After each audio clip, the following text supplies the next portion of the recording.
Wednesday,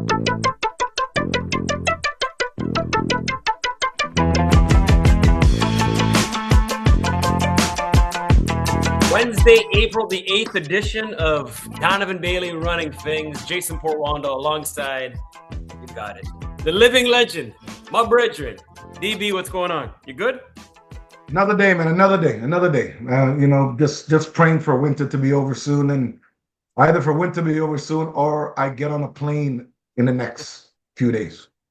Simple as that. Or just do what the common folk do. Just sit by the window so the sun comes in and you're not outside where it's cold.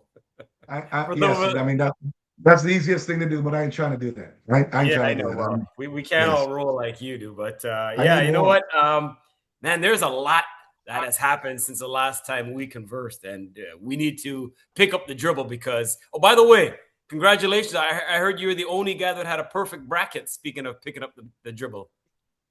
Kiss my Tara. Did you at least have the right team winning? Did you have Michigan over UConn? Well, I mean, at the end I did. But I mean, listen, the end after my bracket was broken, and then I assessed what was going to happen. My thought was that Michigan was going to win, but I had Arizona winning, and they did not. Wow. Okay, see, you really, Well, you know what? I had Houston beating Michigan, so I was kind of at least in the area code. You're 100% wrong. So you had Houston beat Michigan. Well, at least listen, you're a 50%er guy. So it means that you at least pick one half of the finalists. Yeah, that's true. And so, hey, congratulations to Michigan. Now we got a brand new Fab Five, right? So move over Chris Webber, Jalen Rose, Juwan Howard, Jimmy King, and Ray Jackson. There's a new five in town. But is it a brand new Fab Five? So the Fab Five didn't take it to the Holy Land, man. So there's only one Fab Five. Just trying to make the kids feel good. Correct. There's only that's what I'm saying to you. I mean, what I loved actually about the by the way, we're talking about March Madness basketball game, people. Yes. What I loved about the whole scenario is the whole scene is seeing how respectful and thoughtful the kids were, to Chris Webber and Jalen and Joan, the original Fab Five, how respectful they were to each other, and I think it's awesome to see that this new generation took it home, won the trophy. But also paid homage to, the athletes that kind of set the standard for them before. Yeah, 100%. And can't forget about UCLA on the women's side, their first ever national title. Congratulations to Coach Corey Close and the crew as they were able to knock off. That surprised me, actually. Yeah. Well, a lot of people had the Gamecocks winning that, right? I thought. I mean, after seeing the semifinals, I'm like, this is not going to be a good game, and I thought this is not going to be a good game, as in one team was going to blow out the other team. Right. I didn't know the blowout that happened was the blowout that it wasn't what I expected to do. But either way, great games, for sports fans. The weekend was pretty good, and also my boy Derek Chisora lost to Deontay Wilder, so let's it was just one of those weekends. All right, a lot happening. And speaking of the semifinals, and by the way, with the women there, it got kind of heated there with Gino Oriyama and Don Staley. So that was actually kind of cool to see as well. Competition. Competition. Exactly. And you know what, man? Speaking of competition, Kishane, we're going to talk about him. We're going to talk about Shanoya Douglas. I mean, has Jamaica found its next, pocket rocket? I know it's early. Man, she is something else. So Shillian, maybe you got someone trying to emulate your steps. We'll talk a lot of Jamaica. We'll talk about Gabby Thomas, Jamaican roots there as well. A lot to cover in this edition of Donovan Bailey Running Things. We're glad that you were along for the ride. So let's get to it. Our race of the week, as always, brought to you by our good friends at BioPods. Check them out, biopods.com. You like the way I said that? But kind of brought and bought to you by, because yes, I want you to buy them. Yes. Trust me, your feet will never be the same. Kishane, over to you. Crump, Card, Kerr, Thompson, Makarawu, Thompson, and Marte. And Kishane Thompson has got himself a little bit of a lead, now trying to hold on to it as he tries to hold off Makarawu at the end, and he's going to have to do some work at the end to hold on to the victory and preserves it in a wind legal as we await the time. Not bad at all. 14:92.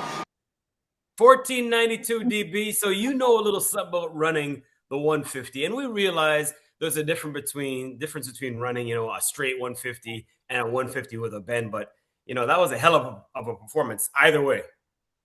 Dude, listen. Yes, I know a little bit about run the 150, and it's funny all this arguments about unofficial world record or official world record in the event. So right. Yes, for a slight moment, I had the world record in this event also because no one ran it before. So I had it until the next. Hey, don't tell them that part. Just leave it at you had the world record. well, I still own one, and I still have a couple. So I'm not really worried about all that, Jason. You know, I don't care. Right. Dude, listen. I was having a conversation with my good friend Leighton Levy in Jamaica, and we're talking about Kishane and one, how incredible he is. Let's all remember that it's March. It's just March. It's the first week of April right now, and running 14.7 in a 150. I don't care if it's in a straight line or it's on a curve. It doesn't really matter. One of the things that I've enjoyed about what Kishane's campaign's been indoors and outdoors this year is this. He ran 6.4 outdoors in Jamaica. Mm-hmm. Then he went to the World Indoor Championships. He ran 6.4 indoors. Right. So obviously the elements, you can't say elements affected him negatively or positive. It doesn't matter. What I loved about him, what he's done is his consistency. His consistency in relaxing, his consistency is getting out of his drive phase and knowing where his body position is. And this came through in the 150. Kishane's a big dude. When I competed, my competition weight was 209 pounds, and he's a bigger guy than I. And I think that it's incredible that he can muster such incredible strength around the corner, come off the turn, and maintain it. I mean, I don't remember how you pronounce the guy in second place. He's a legit 19 sub 20 guy. Yeah. So I'm saying to you that. And to see that Kishane one is still in base training, because I know, obviously he used kind of indoors as practice and training to get more relaxed when in competition. But he's still these guys are still in base. They're still in base. You're not going to see guys taper until later on this summer. And for him to run 19.7, dude, it is really good. I mean, I think that we'll be here, Jason, and we'll bring it to our subscribers and to our fan base out here.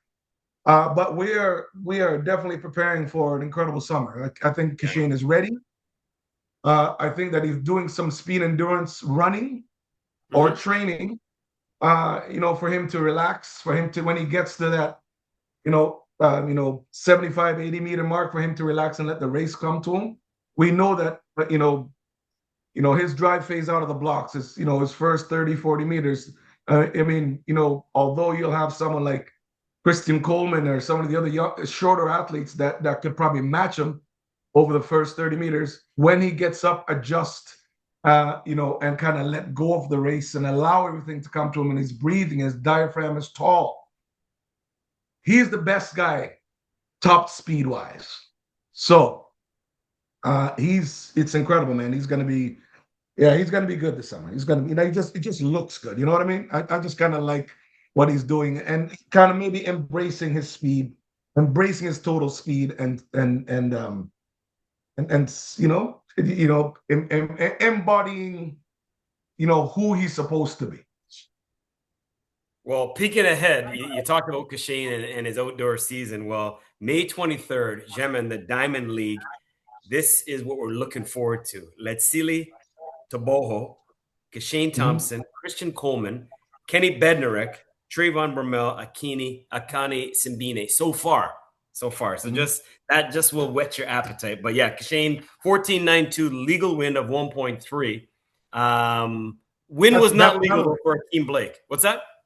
No, I'm just saying to you that I mean the list that you just mentioned there for even if you're, by the way, people, even if you're not a trackhead, the list that Jason Portuondo just mentioned right now can easily be a world championship finals. Easily.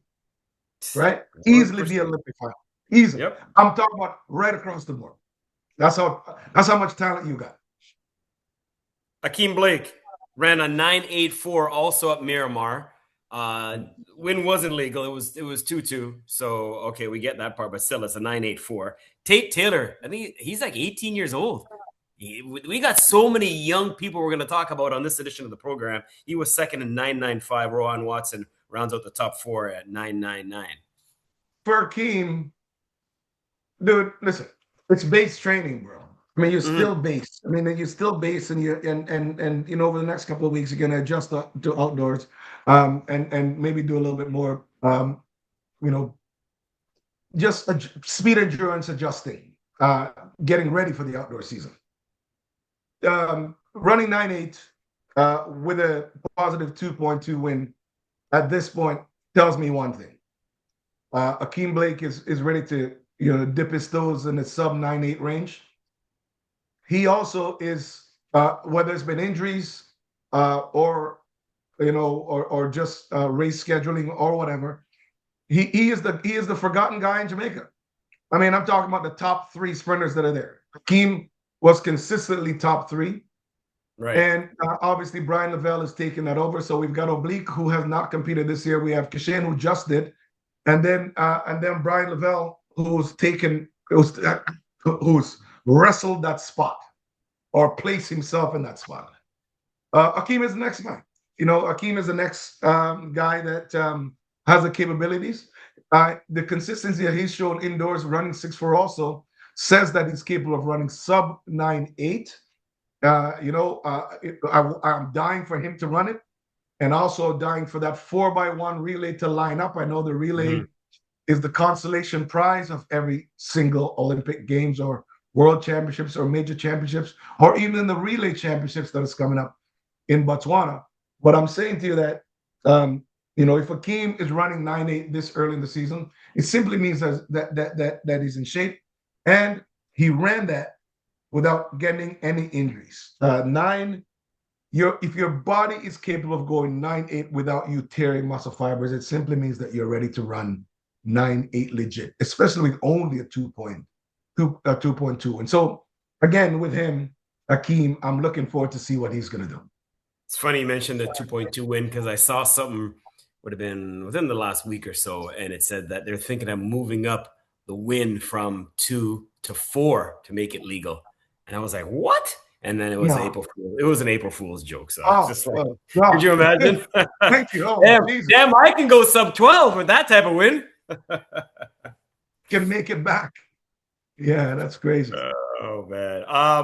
Lavonia Williams, needed to touch on her. And again, I know it was 2.6, but still she goes sub 11, winning the 100-meter also at Miramar. Congratulations to her. And then Tia Clayton goes 16.87. Win was legal in her version of the 150. So I know it wasn't, you know, a team competition in terms of countries and whatever else, but Jamaica really did dominate the Miramar this year. Dude, I got to tell you, one, you're correct. This is not like any games of any sort. Right. But I definitely think that the Jamaicans are looking at it as a year where the unknowns are punching their ticket, and the athletes that's been there and are established stars, they're understanding that it's a time to reestablish and let people know that they didn't go nowhere, you know. And so you know, when looking at the women's results, I mean, the only thing I'm thinking about again is this: the Jamaican team has consistently been over the years the most difficult female sprinting squad to make. And every time you bring some statistics to me, Jason, about some of the meets that you look at around the world, bro, right, all I keep thinking is, oh my God, you're gonna have you're gonna have you're gonna have 8 Jamaican ladies, and these ladies are gonna run 10-8 high or Right. 10-9 low and not make it anywhere. I'm just saying, like I'm not talking about making the team. I'm talking about making it anywhere. These ladies in Jamaica might run 10-9 and be a substitute for a substitute on the relay team. You know what I mean? Like, but anyways, no, I hear you. Again, I mean, you know what? I understand that, as a world record holder, Olympic champion, world champion, I'm still an incredible fan, and I think I can put myself in on the seats or in the shoes of all incredible track fans around the world, and let them know that there's some great talents that is coming early season from some of the established stars, and certainly a lot of these, like you said, Tate, man. You got a young youth, and he's man. Guy's keeping no prisoners, bro. Like he's like, okay, I'm gonna come out. I'm gonna drop licks on you. I mean, so yeah, there's also some incredible young male talent that's coming out of the U.S. and out of Jamaica. And I even saw a bunch of them out of the Carifta games and also champs. So I'm just saying that it's incredible what's happening. Oh yeah, it is 100%. So Tia Clayton wins that 150 over Brianna Williams. Tina Clayton was third. The Canadian Alyssa Marsh was fourth. Sharika Jackson was actually third fastest when it comes to the 300. The Bayesian Shanae Williams had the quickest time, 36:23. The U.S. Davis, I think, is Kenandra Davis. Yeah, it was 36:44. So again, Jamaicans, making their presence felt. Good to see Sharika getting a piece of the pie. Karika Hill as well won the women's 100-meter hurdle. So not going on and on with the Jamaicans, but they didn't really have a good meet. Yeah, listen, it's good to see what Sharika is doing. I mean, going back to basis, going back to her base, Sharika started out as a 400-meter sprinter. I mean, obviously she's a little round sprinter, probably one of the best overall sprinters in the world with super personal best in the 100, the 200, and the 400. Regardless of her position, it is early season. It's still, I'm very certain that she's having multiple runs daily, even during competition days, because I did that. So again, it's still base for her. So, listen, man, it's good to see. Jason, we spoke about, even Elaine, a couple of weeks ago. Yep. And for me, it's just good to see, it's amazing I'm using these words, but it's good to see some of the veteran stars who have had injuries or whatever issues, like coming back and laying it down. And for Sharika, it's great to see that, it's good to see that, she came in, got through the race, did all right, and probably going to get ready for the season. Africa, we have to talk about the Botswana National Championships. We've got our first sub-10 sighting of the season. It belongs to Colin Kebenichipi. Not who we were expecting. Not surprised that an African is going sub-10, but initially you would think Taboho, maybe Simbine, Omanyala. But no, it's the guy who runs the 400 that runs a 9.89. That is a world lead. And I'm impressed because he's 22 and the 100 is really not his thing. Dude, remember last year? Was it last year, the year before that? I said, Jason, the Africans are coming. Jason, the Africans are coming. Yep. You said it. Kept saying that. Dude, man, the Africans are here. The entire diaspora, everybody. I'm just saying to you that out of Botswana, I expected, Taboho to light it up. That's who I expect. Right. That's the 9.8 that I expected. Or, as you said, Amanyala, however your pronunciation is. Good for you. Right. Both are good. Both are good. Simbine, even out of South Africa, like Walaza, I don't know if he's injured. I don't know if he's healed. And there's a few others. Obviously, a bunch of Kenyans and Nigerians that's gone through the NCAA system that was expecting these incredible times. Colin was not the person I expected. Okay? Yep. Colin's built like you, Jason. You know, you guys are distance runners. Right. This is like Colin has not smelt weights in his life. You can see it. Like, he's a small. Whoa. What are you trying to say here now? He's built like me. I haven't smelt a weight in my life. How many weights do you lift? Anyways, we're not going to get into that. I can bench press 50 pounds easy. What are you talking about? You can bench press 50 pounds easy. Yeah. All right, next show I'm taking off the top just to prove you wrong. Anyways, go ahead. Anyways, Yes. Here's the thing. Running, first of all, he ran 9.8. Not only did he run 9.8, he ran 9.8 back-to-back. Okay, Right. He ran 9.8 in the semifinals, Yes. and he ran 9.8 in the finals. Right. And funny, again, Jason, as you know, usually if I'm watching a race, I'm usually trying to pick out mistakes, technical mistakes, biomechanic mistakes that an athlete might get that's kind of, you know, that I can probably discuss that might help him or her run a better race. Just because, the responsibility of every sprint in the world is to get out and run their perfect race. This guy came on the blocks and looked like he looked better than some of the athletes I saw running the 60-meter indoors last week or a couple of weeks ago. Yeah. You know what I mean? Like, I'm just saying to that his trajectory out of the blocks was spectacular. And then he stood up and allowed that race to come to him, bro. You know, arms pumping.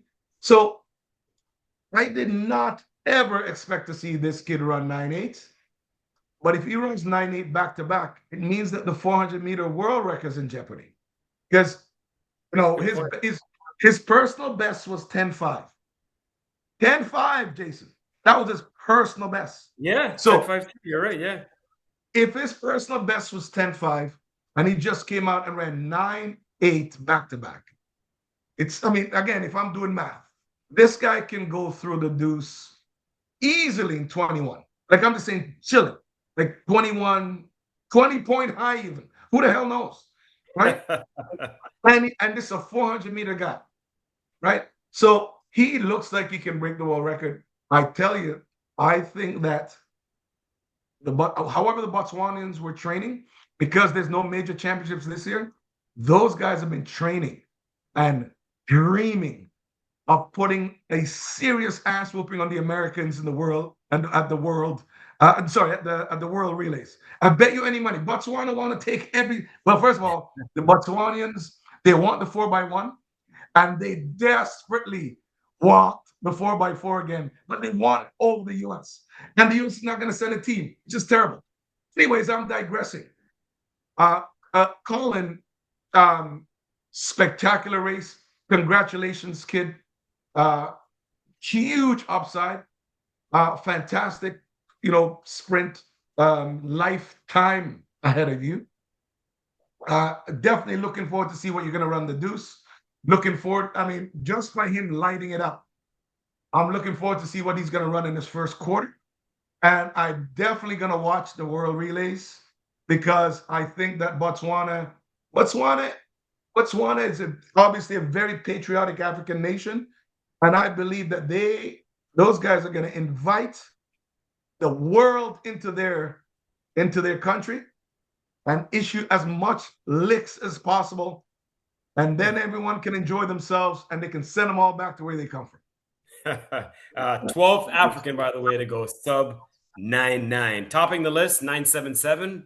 Omanyala did that. And by the way, Bayanda Bulaza is on that list in terms of fastest Africans. He's 9.94, so he is on the list. But he ran that when he got just I think it was raced just before he got hurt last year. But I'm hoping he also is a phenomenal talent, and I'm hoping that he is better, and I'm looking forward to see what he's going to do.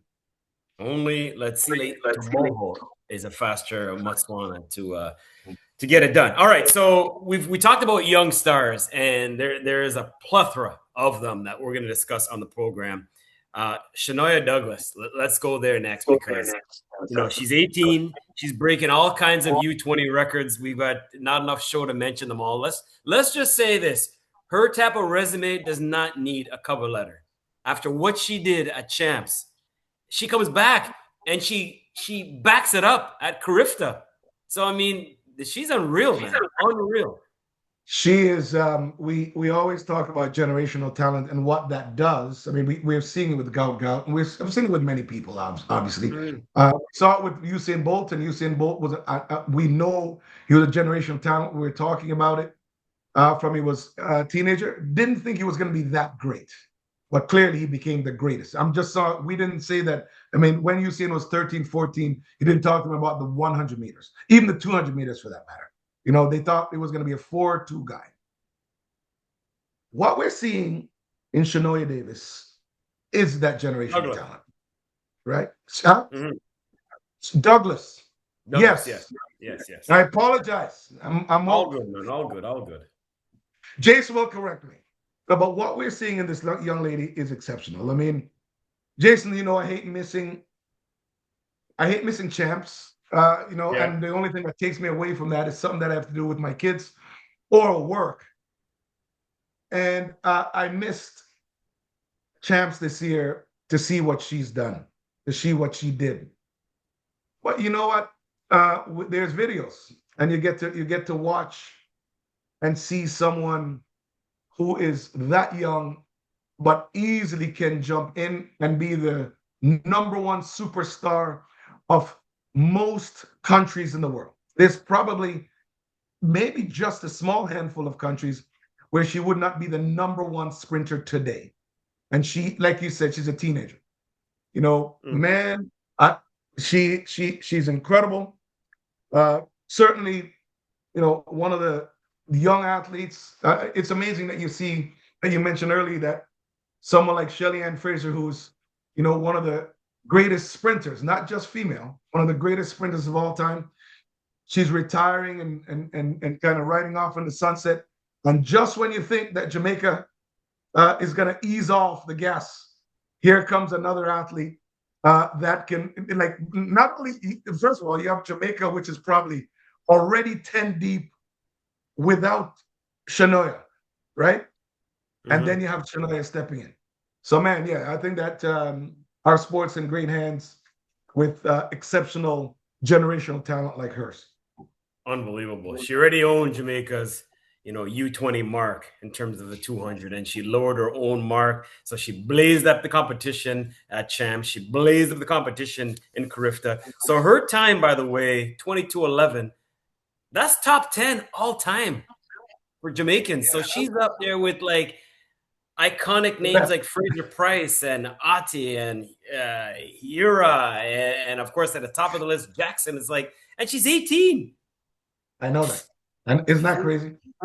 Isn't that crazy, man? Anyways, absolutely. Dude, by the way, I think there was another stat that I read yesterday. I don't know. You could probably said it's what I think that her time, 22:11, would have put her on the podium last year at World Championships. Oh gosh. Is that true?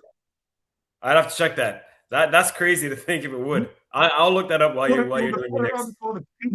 Put her on the finals, but they would have put her on the podium. Yeah. Yes. Third fastest U20 time all time with Allyson Felix. But yeah, the fact that she's that young and she's up on the list with some of those names, it's crazy, man. It's crazy. You're watching her. You know what's funny? Just from a biomechanics perspective, you know what I love about her, man? She's just running. She's just running. I think yes, she's just running, bro. And just the understanding of body control, distribution, gait, breathing. Right. She's just running. She's just running. So her upside is absolutely next level. Need to give a look of love too, as well, to Raquel Reed, the 18-year-old. He was impressive as well at Champs, running a 10:12. 15-year-old Kai Kelly, 15, brethren, 15. Yes. That's class 2, and he's running 10.28. That's the next youth them there, man. That's again Jamaica. I tell you, man, it's like discovering oil in the Middle East, bro. Sprinting in Jamaica is every year we'll give you somebody. Every year. Yeah, it's crazy, man. I want to quickly shout out some other impressive performances. This at the Florida relays. Max Thomas, 9:90. The win was legal too, 1.2. So that was a world leading time. And then Kevin Ishipi obviously went 9:89. But Max Thomas, again, another kid. We're talking about a kid here running 9.9. Max is Max new to the scene, and kid, man, this is what you do. He's definitely shown signs of brilliance over the past couple of years, and so running 9.9 legal. All eyes on you now. So at the end of the day, and Jason, we talk about no major championships. Great year to establish yourself. Sign that fantastic shoe contract, and get on the circuit and drop some licks. It is what it is, man. So it's like, welcome to the big show. 22 years old. I think he just turned 22 in February, if I'm not mistaken. Also, again, another young runner. This one did it she's at LSU, so she ran in the Battle of the Bayou.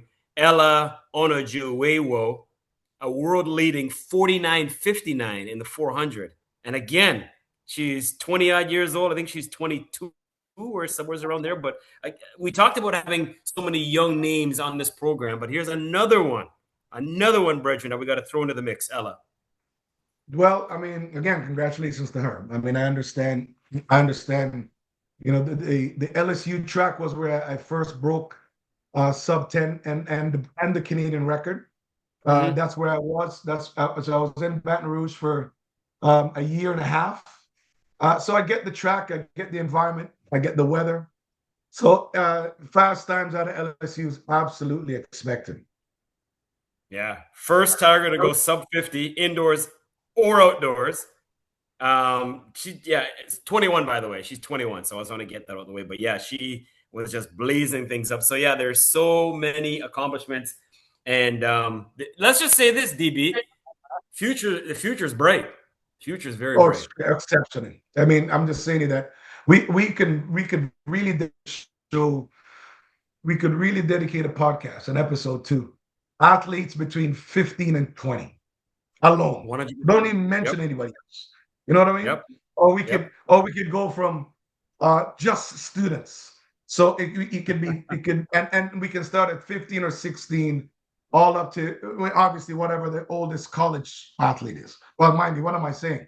I hear that Jakob Ingebrigtsen is just signed on to represent Oregon. I don't know how the hell that works, but hey, man, NIL is working, and it's that's something you should know. I shouldn't even be talking about that. But yeah, he signed on to represent University of Oregon at the NCAA. And I'm like, man, hey, I'm just saying to that, I certainly was born, a few decades too early. But it is what it is. It is what it is. And yeah, there's tons of incredible kids that are now riding the wave. And again, it's track and field. Yes. So this doesn't require a team. If you're good, you step out there, you lay it out on the line against 100%. The very best.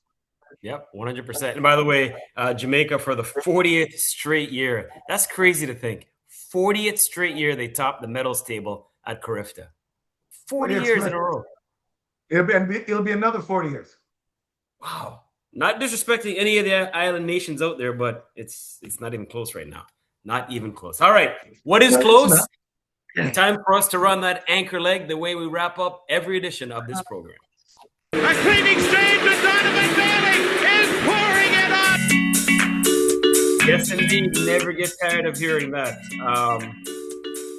OG time, because not really an OG because she's still young, but considering that we've been talking about little picnic them, Gabby Thomas, she is back. She had a horrible 2025, injuries. She got her master's in, I forget what it was. I have to look it up. I think it was epidemiology, if I'm not mistaken. But anyways. It should be nuclear physics, dude. There you go. Smart one. But she's back. She ran at the Texas Relays, and she ran 11 flat, which matches her PB in the 100. And she says she's putting people like Sha'Carri and Sharika on notice for 2026. She's not even going after Melissa or who's the other one I'm thinking of? I'm forgetting her name right now. Who's the other? St. Lucia. Julian Alfred. Anyway, she's not even putting them on notice. She's putting out the other ones on notice. So Gabby Thomas is back, apparently. Love it. Love it. I mean, again, Jason, it's early, and if you're opening up and running 11, if you're opening up with a personal best, again, she's at University of Texas. I went there, trained there, and again, another environment that just that entire area just exudes confidence, and it nurtures champions. So 11 flat, man. Congratulations to Gabby. Again, who wins? The fans. Track and field, the sport. So the fact that she's there and recovered from last year, and is ready to go, and Jason chirping is excellent. Yeah. Love it. Yes, that's important. That's important. Yeah, I'm looking forward to. I'm a big fan of Gabby, big fan. And yeah, if we can throw her name into the 100-meter mix this year, wow, talent pool's already deep, but we can add to it. Sha'Carri Richardson, the Stawell Gift.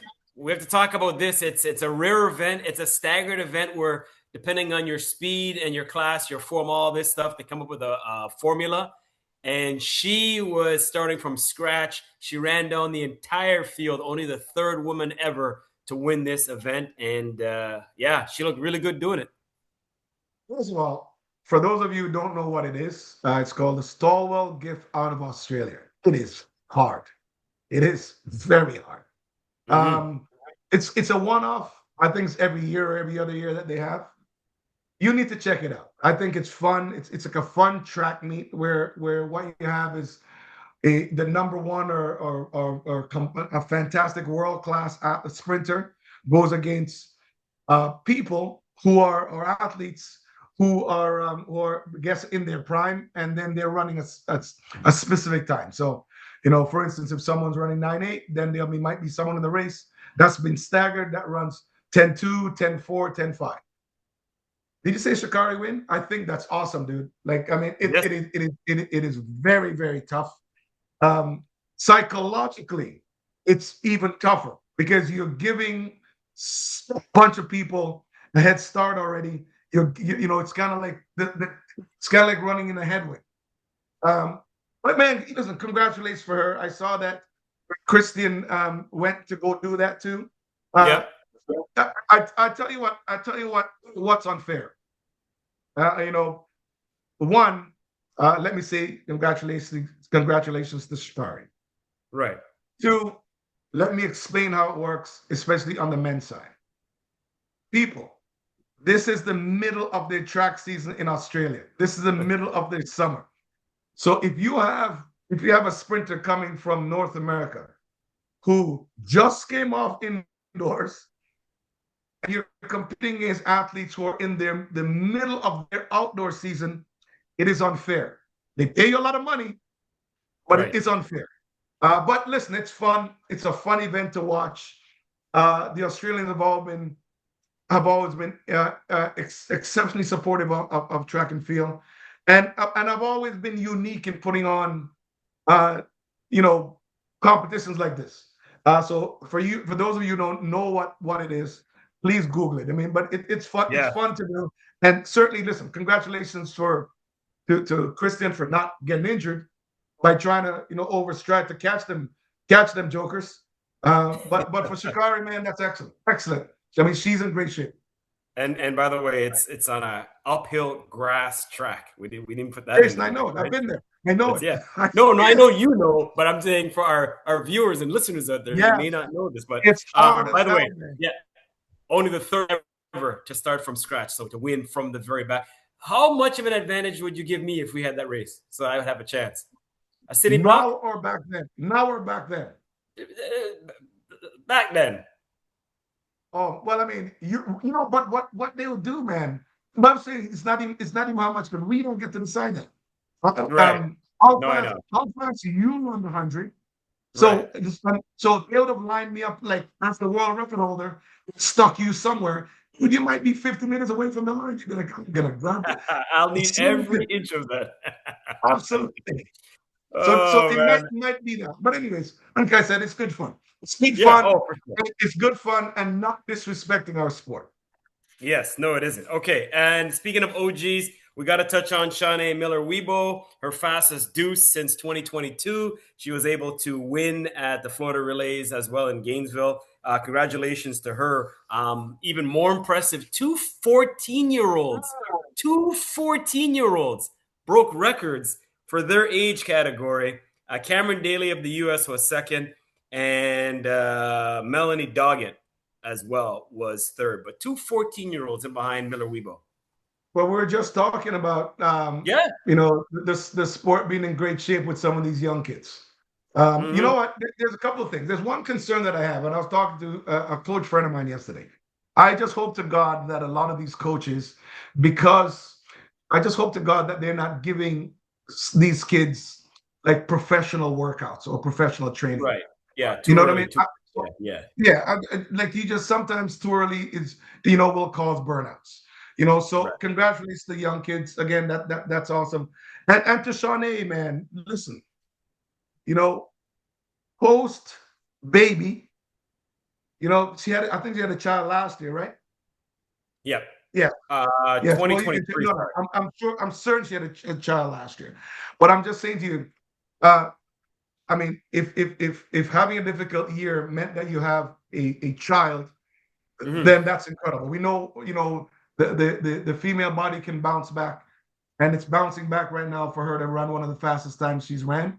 So she's gonna be back running. She's gonna be running a couple of deuces against Gabby and Melissa and Sharika, stepping back up to the 4. Again, we're gonna have the same old rivalries back again, and she's throwing her hat back in the ring. So congratulations to her. Yeah, it's phenomenal stuff. First child was in 2023, and then another one you said like sometime last year, like you said. So yeah, phenomenal stuff for her.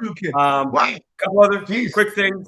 Adam Jamili, you know that name very well. Great Britain runner, has decided to call it a career. He's now going to be coaching part-time as a speed coach in Chelsea. So congratulations to him. And congratulations to Noah Lyles, tying the knot with the Jamaican Janelle Brumfield and announcing some of his schedule. So, we talk so much about Noah and his professional life, but now we're going to get personal. Congratulations on his nuptials.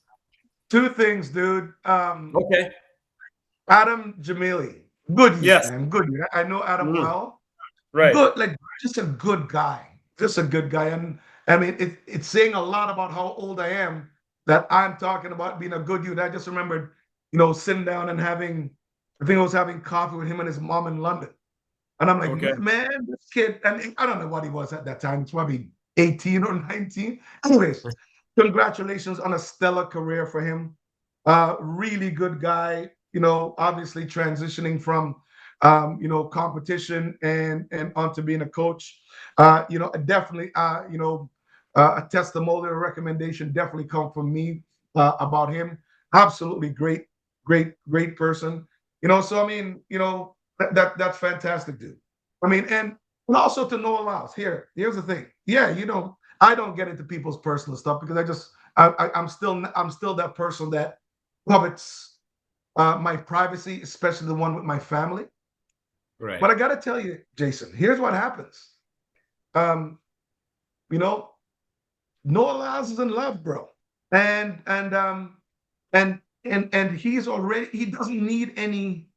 he does not need any more motivation. There's no shortage of self-esteem that he has, and I'm saying to you that with the addition of him now being a husband, to him that's just another medal. I'm telling you, man, like he is probably the most dangerous sprinter right now because he's just putting pieces of his life together.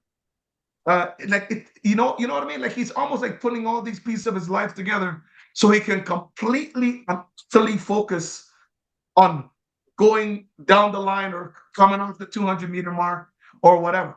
So him getting married is making him more dangerous. That's what I think. I mean, I could be wrong. But you know what?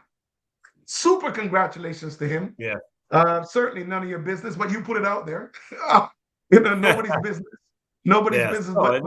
I like to talk about something because there's always a lot of pressure on the guy and his professional performances. But, this is now, his personal life. We just want to congratulate him because that's what life's all about, family, right? As much as we want to, have things happen individually for us, it's family that matters most. Correct. I mean, and ultimately, they're both putting it out there. I mean, it's good to see some black love, man, and it's great to see them looking like they love each other. You know what I mean? They're looking like this is all for the right reasons. So yeah, I mean, Janelle is now Mrs. Lyles. She can now think about decorating the house or managing his foundation, and then of course, I mean, I'm very certain that some of the USA officials that are looking at the 2032 Olympics and the 2036 Olympics, going to find out when they're going to push out some babies. I'm just going to say that. I'm going to be greedy because that's some top pedigree there, boy, and the top and bottoms. Oh, man, that's going to be one quick picnic. Before we sprint off. A lot of speed. Yes, before we sprint off, the 22:11 you were asking me, that would have put Shanoya Douglas second on the podium because Melissa Jefferson Wooden ran a 21:68, which at the time was the world lead. Amy Hunt was second, 22:14. Sharika Jackson third, 22:18. So 22:11 would have put her second on the podium.